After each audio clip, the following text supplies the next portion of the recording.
Neman send कर necessary email send कर लोग से चुप तक नहीं करते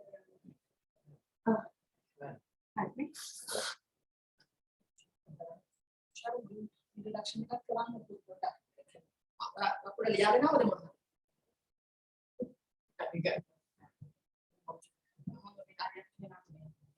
तुषार गुड मॉर्निंग मैं आप මේකට එන්න කියලා මම පොඩ්ඩක් කතා කරයි කියලා ඔයා ආයි එතකොට තමයි තුෂාර සර් හරි good morning කියලා නිකන් අපි 9ට චූට්ටක් කලින් පටන් ගන්න බලමු 9ට දෙන්න ඕන නිසා මම විනාඩියයි කතා කරන්නේ හරි තුෂාර සර් පොඩ්ඩක් කරාට පස්සේ උදේන පොඩ්ඩක් කුඩු දෙක මූව් වෙන නිසා ඔයා ඒ වෙලාවට වීඩියෝ ඔෆ් කරන්න ආයි මම චූට්ටක් කතා කරලා මම අයින් වෙලා ආයි තුෂාර සර් දෙන්න එනවා ඊළඟ ස්පීකර් කියන්නේ එයාට ඔයා වීඩියෝ से प्रोडक्ट पता करना तो हमारा हेलो तो वाइब्रेशन के ना और अब हम अभी के लिए ले लो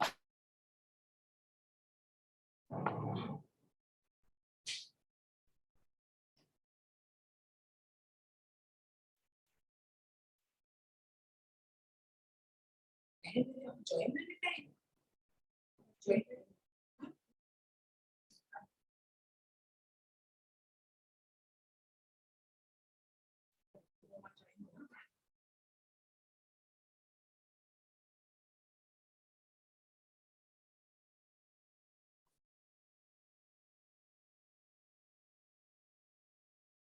good morning. Good morning. Hey, what are you?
yes මාව ඇහෙනවද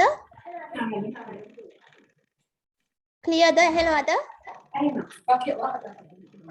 හරි හරි මధుරි අපිට මාව ඇහෙනවා පේනවා ඔක්කොම හරි. හරි thank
Good morning, everybody.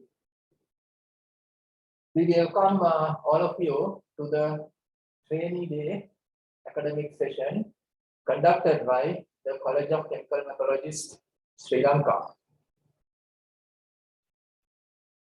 This year we have conducted many academic programs, but we felt that we missed out our trainees. So we decided to conduct the academic program for our own trainees, and that is why this Trainee Day academic session is. And also we decided to feed young blood into the system, and we thought to give this opportunity to young consultants. Before we start this academic program, I invite Dr. Kisali Nirmutugoda, College President, to deliver a few words.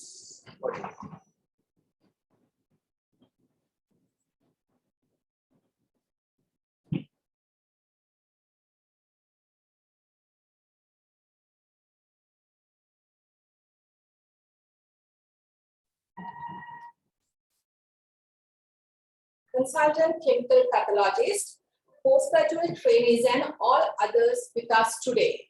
Very good morning to all of you. I welcome all of you to this Trainee Day 2022 organized by the Chemical Pathologist, College of Chemical Pathologists of Sri Lanka. I warmly welcome all the speakers of this workshop, and I greatly appreciate your contribution. Without your contributions, we surely would not have been able to make this event productive to enrich us all. I also, beforehand, I just want to thank Dr. Tushara Hevagikana for organizing this event for you all. I welcome all the postgraduate trainees with us today. Your presence is an immense encouragement to us. As you all know, this workshop will be conducted over 2 days, and next will be on 8th of July. Many interesting and useful topics are lined up for you all in this program, and this will be a valuable experience to all of us in chemical pathology field. Thank you, and over to you, Tushara.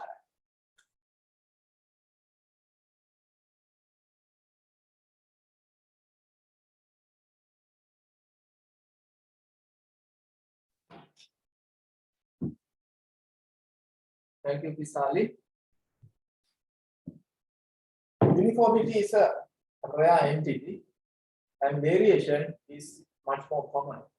And biovariation is one of the problems that we encounter in chemical pathology. And we have a speaker to talk on biological variation. Good morning, Maduri. Good morning.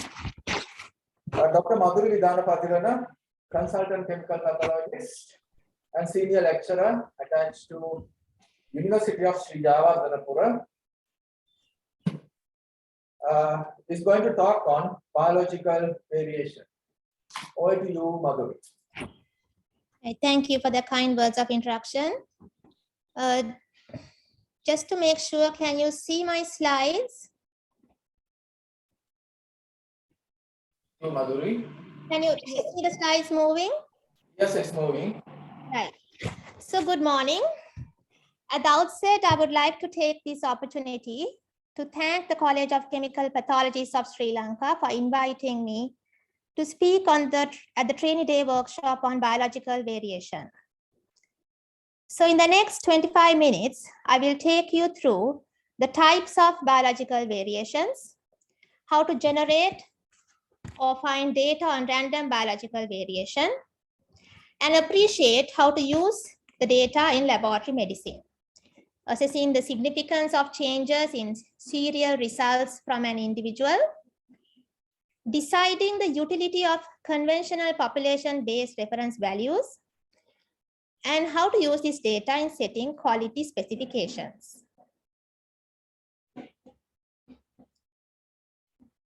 What is biological variation? It is the naturally occurring fluctuations or variations in the concentration of an analyte through time and naturally occurring conditions. So it is unique to each individual and each analyte. So there are various types of biological variations. So many analytes, they change with age. So you see marked changes can occur during critical periods of life, for example, in neonatal period, childhood, puberty, old age. So you can appreciate this graph shows the relative concentrations of 3 analytes over a time. So the concentrations of these measurements can also vary among men and women. So practically every test result an individual receives should be taken care by creation of age stratified reference values when needed. Another type of variation is the rhythmical or the cyclical variation. So a number of measurements, they have predictable cyclical rhythms in their concentrations. So these can be daily, monthly, or seasonal in nature. So this is an example of daily cyclical variations of cortisol and growth hormone. So the major ramifications for interpretation of these types of measurements are that reference intervals cannot be generated for every point during cycles. So knowledge of the expected values throughout the cycle is important for clinical interpretation. So the most important type of biological variation is random biological variation. So test result of an individual can vary over time due to 3 factors: pre-analytical, analytical, and within subject biological variation. So next I will discuss the sources of random variation in detail. So this table shows a series of 4 results taken from an individual over 4 days. So you could appreciate the variation in the results for each analyte. So what are the sources for this random variation? As I mentioned, it could be pre-analytical, analytical, and within subject biological variation. So pre-analytical phase includes patient preparation, appropriate sample collection, and transportation to the lab without a delay. So each of these processes can vary the individual test result. So for example, it is seen that after a meal, triglycerides generally increase by about 5%. So the patient needs to fast. And also change in posture affects certain analytes. So samples collected while subjects are standing, they measure 10% higher than subjects from lying down. Also, prolonged tourniquet application can affect bound forms to increase. So if there is a delay in transportation in electrolytes, we can get a high serum potassium value. So some analytes are unstable, so they need rapid centrifugation, for example, homocysteine. So these are some examples of the sources of pre-analytical variation. So now we move on to the analytical phase. So every analytical or measurement technique has some intrinsic source of variability. So variation is of 2 types: imprecision and changes in bias. So let's discuss the analytical variation in detail. So imprecision, the random error, we usually express as standard deviation or the coefficient of variation. So it's intrinsic to all measurements due to factors such as variations in temperature, volume of sample or reagent delivered, and it is method dependent.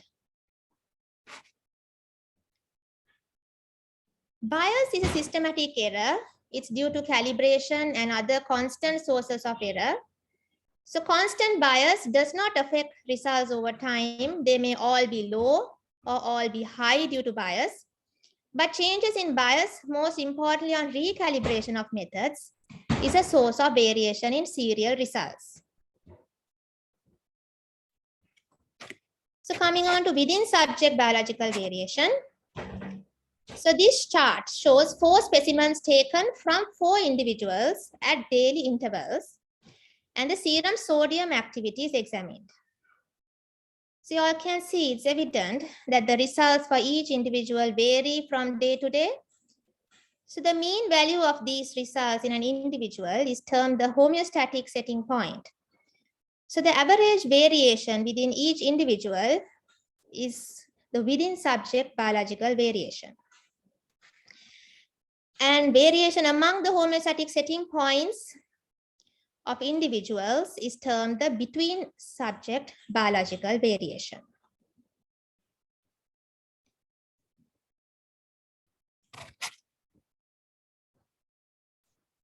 So biological variation is commonly expressed as percent coefficient of variation. So it's calculated by dividing the standard deviation by the mean value of the data set and multiplying by 100% and expressed as a percentage value. So the CVI, or the within subject biological variation, as I mentioned in my previous example, is the random fluctuation around the homeostatic point in an individual. And the CVG, the between subject biological variation, is the variation of these homeostatic setting points between individuals. So now let's see how to generate or find data on random biological variation. So the traditional approach recommends that numerical estimates for analytical variation and both within and between biological variation components should be generated using this experimental approach. So what we do is we select a group of reference individuals and we take a set of specimens from each of these individuals at regular time intervals, minimizing all sources of pre-examination variation. So we store the samples for analysis and we perform the samples in duplicate, minimizing analytical sources of variation. And then we remove the statistical outliers and confirm that all the results of the individuals, they are homogeneous. And then we determine the analytical variation, the within and the between subject biological variation components using ANOVA. So this is for serum creatinine. So you can see x-axis is the concentration and y-axis is the subjects. So we have the mean and the absolute ranges for serum creatinine in 10 subjects. So this is for the first subject. This is for the second subject. We have the mean and the absolute ranges. So you can see that the means and the absolute ranges, they change from subject to subject. So this experimental approach in deriving components of biological variation is difficult. It requires expenditure of considerable resources of various types. So the need for a database of published information was perceived some years ago. So for most of the common analytes, biological variation studies have been done. However, the caveat of using published biological variation values is that they are method and study subject dependent and therefore may not be universally applicable. So there's this expert working group on biological variation of the European Federation of Clinical Chemistry and Laboratory Medicine, the EFLM. So they have produced a checklist to enable standardized assessment of existing and future publications of biological variation data. So the checklist identifies key elements to be reported in studies to enable safe, accurate, and effective transfer of these biological variation data sets across healthcare systems. So the EFLM website has the most up-to-date biological variation database, and you could actually use this data in everyday practice. So now, let us appreciate how to use the data in laboratory medicine. So I will take you through a case and discuss the situations where reference change value and index of individuality may be helpful. So a 57-year-old female returned for evaluation and treatment of hypercholesteremia despite management with triple lipid lowering therapy. So she has a family history of hypercholesteremia. So these are her lipid profile results. In September 2020, her total cholesterol was 225 milligram per deciliter. The LDL cholesterol was 146 milligram per deciliter. HDL was 40 and triglyceride was 197 milligram per deciliter. In January 2021, her serum cholesterol has increased to 173 milligram per deciliter. Her LDL has increased to 181, HDL 40 to 44, and triglycerides to 238. So the question is, are the lab results in September 2020 significantly different from the ones in January 2021? So as I mentioned to you previously, test results of any person can vary over time due to three factors: the pre-analytical variation, analytical, and the within subject biological variation. So reference change value will help us to understand whether the change of an individual's serial result is statistically significant. So the reference change value is determined by the Z-score, the analytical variation, and the within subject biological variation, assuming that the pre-analytical variation is negligible. So this Z-score is defined as a number of standard deviations that a result is from the mean. So Z-score of 1.96 indicates a probability of 95% statistically significant. And when the Z-score is around 2.58, it indicates a change would have a probability of 99%, therefore statistically highly significant. So whether Z-score of 1.96 or 2.58 should be used depends on the clinical context. So in the rest of this lecture, I will use the Z-score 1.96. So for the total cholesterol, the reference change value of significant change is calculated to be 15.6%.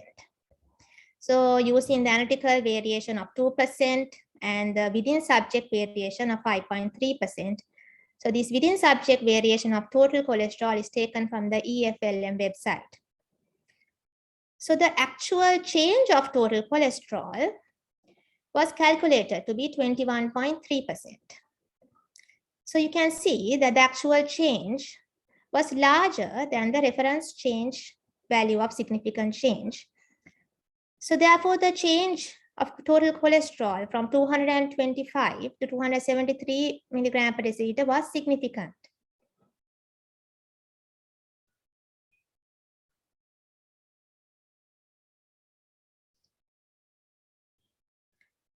So for the other three analytes, the calculated reference change values and the actual changes, they are shown in this table. So you can see that the actual changes for the other three analytes, they are less than their reference change values of 95%, and therefore the changes were not statistically significant.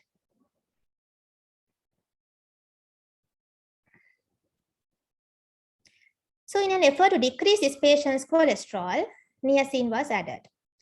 So after addition of niacin, the patient came back in April and had a lipid profile, and the actual changes of the analytes were minus 26.7 for total cholesterol and minus 29.8% for LDL cholesterol and 6.8% for HDL. So her total cholesterol change was more than the reference change value of 95%. So the change of a total cholesterol was significant. So was the LDL cholesterol.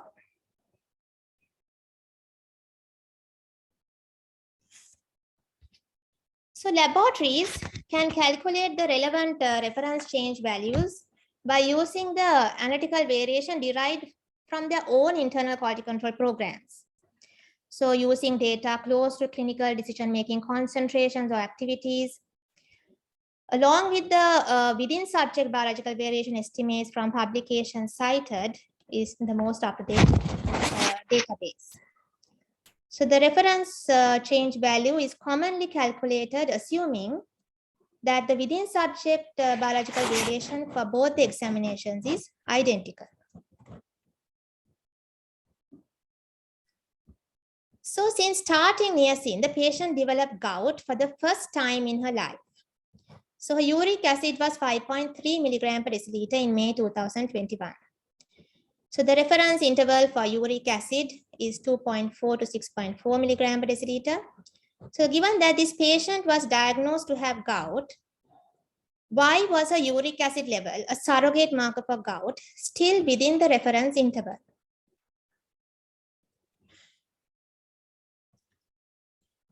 So traditionally, population-based reference range is determined as 90% confidence intervals for the 95th percentile reference limits at the 2.5th and the 97.5th percentiles. So population-based reference ranges, they are often used to interpret patients' lab results.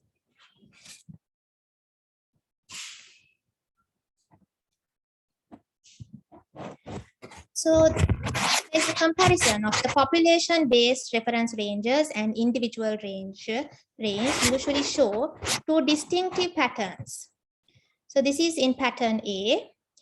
So we have two patterns, pattern A and pattern B. So the pattern A, so before describing the pattern, so x-axis we have the analyte concentration and y-axis is the subjects.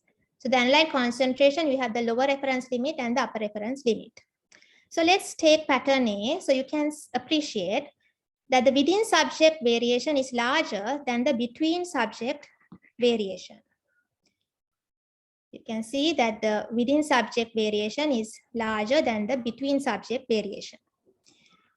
In pattern B, the within subject variation is less than between subject variation. So intuitively, we know that if an analyte has the pattern A for the population-based reference ranges and individual ranges, population-based reference range would be helpful in interpreting patients' results, as values from an individual will cover much of distribution of the reference interval. If an analyte has the pattern B for the population-based reference ranges and individual ranges, population-based reference range would not be helpful in interpreting patients' results.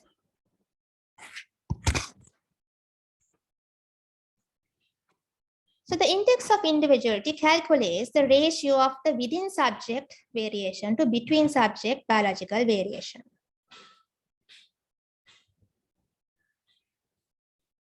This table shows the index of individuality of common analytes. So studies have shown that if the index of individuality is less than 0.6, population-based reference range is of little use. And if the index of individuality is more than 1.4, population-based reference range is of significant value because it will cover much of the distribution of the reference interval. So for uric acid, the index is 0.5. So indicating that population-based reference range would not be useful as homeostatic reference range for individuals as for the patient in our case. So coming on to setting analytical quality goals with biological variation data. So you all know to establish or verify analytical performance. Prior to implementing a test for patient care, we need to determine three components: the precision, bias, and the total method error. So once we calculate the total method error, then it is compared with the total allowable error. And when the total method error is less than the total allowable error, the new test method is usually considered to have met the necessary requirements for patient care use.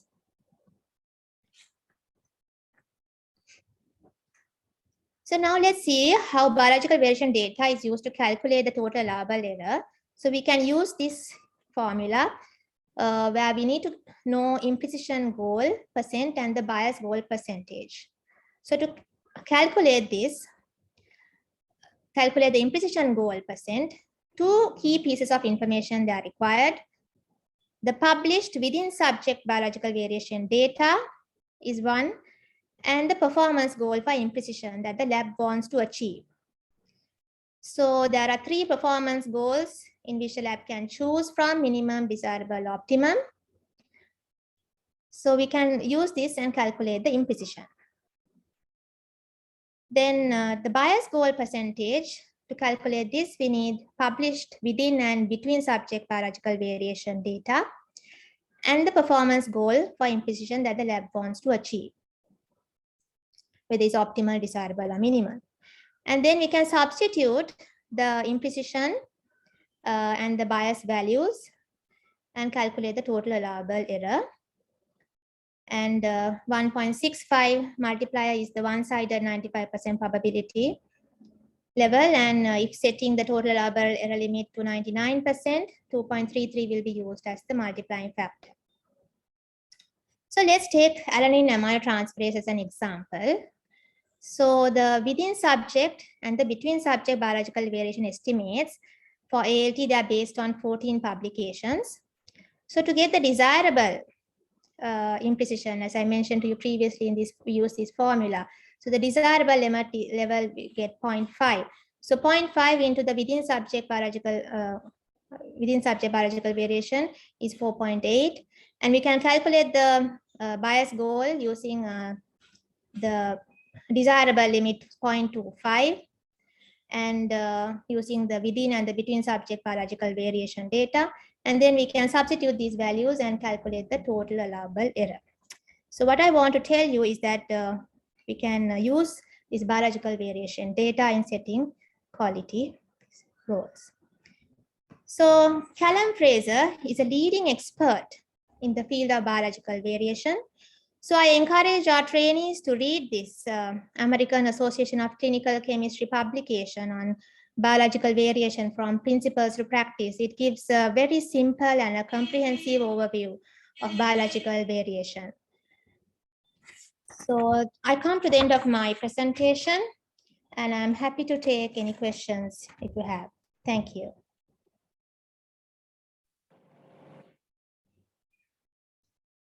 Thank you, Maduri, for that interesting presentation. And if you have any questions, it's the time to ask from Maduri.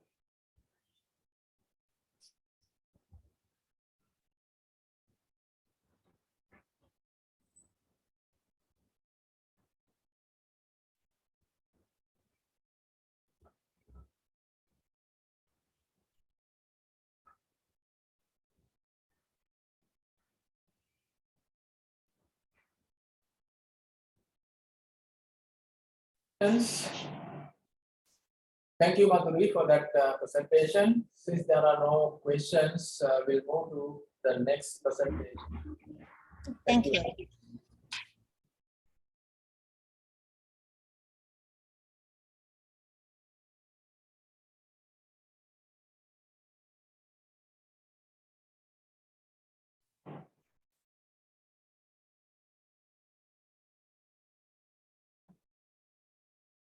You can get everything done under a single roof.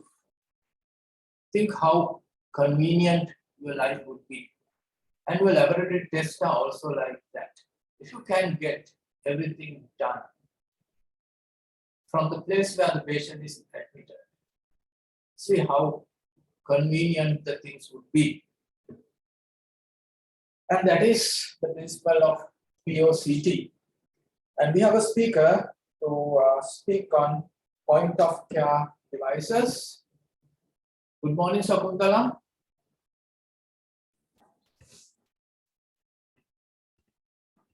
Good morning, Tushara.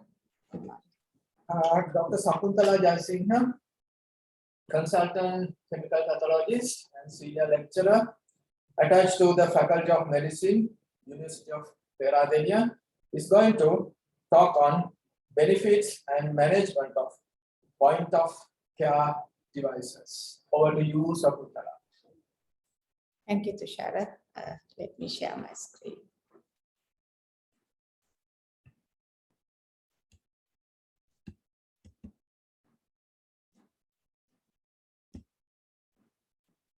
Okay. I also should thank the College of Chemical Pathologists for giving this opportunity for me to talk on benefits and management of point of care testing. And I think I must specifically thank Tushara for considering me as a young consultant. So the points that I'm going to talk within the next half an hour or so would be a brief introduction with history and the current situation of point of care use, and then some concepts in factors involved in setting up a point of care testing program and challenges associated with running such a service, and key components in managing, including quality assurance, data management, safety, and waste disposal. I must say that we can go on talking about point of care testing for days even. There are so many concepts